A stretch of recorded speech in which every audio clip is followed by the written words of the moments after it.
Bonjour, je m'appelle Sven Topak. J'habite le charmant village de Peslet. Je suis dirigeant d'une grande entreprise. Il se passe des choses pour le moins étranges dans ma maison achetée il y a un peu moins d'un an. Je ne crois en rien.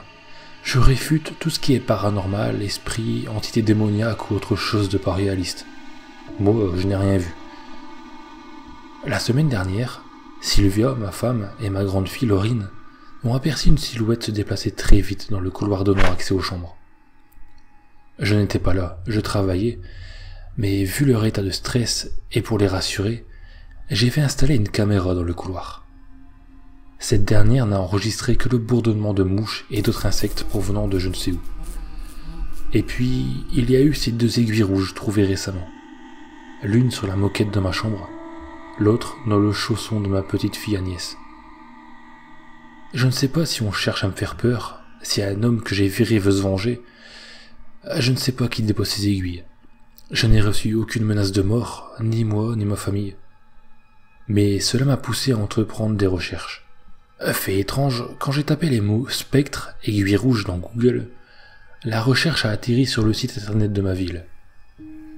Là, j'ai senti comme des frissons courir le long de mon échine dorsale.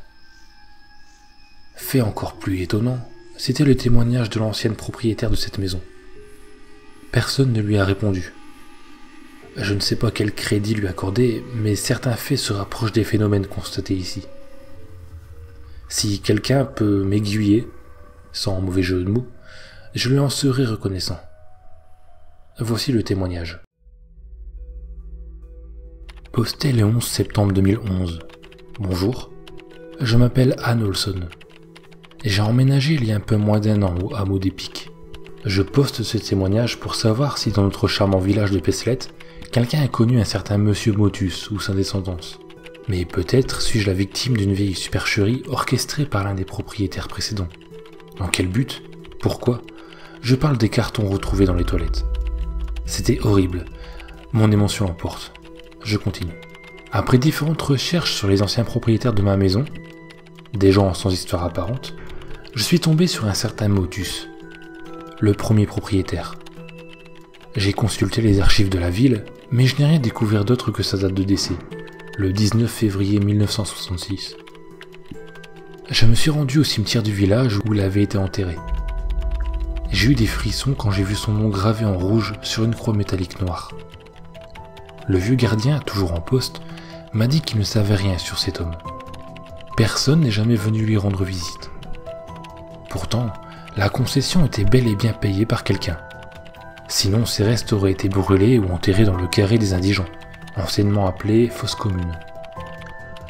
Je lui ai aussi demandé l'origine de cette croix métallique dont les extrémités s'affinaient pour finir en aiguille rouge.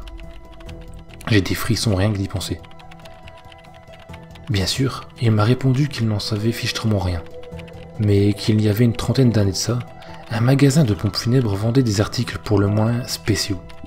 Je lui ai demandé de quel genre d'article il s'agissait, et le gardien m'a simplement répondu qu'il s'agissait du même genre d'article que la croix que l'homme à la croix noire et rouge.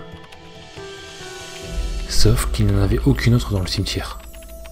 Ma petite enquête s'est arrêtée là, puisque ce magasin de pompes funèbres a été incendié en 1969. Le coupable n'a jamais été retrouvé, et le maire n'a pas autorisé sa reconstruction.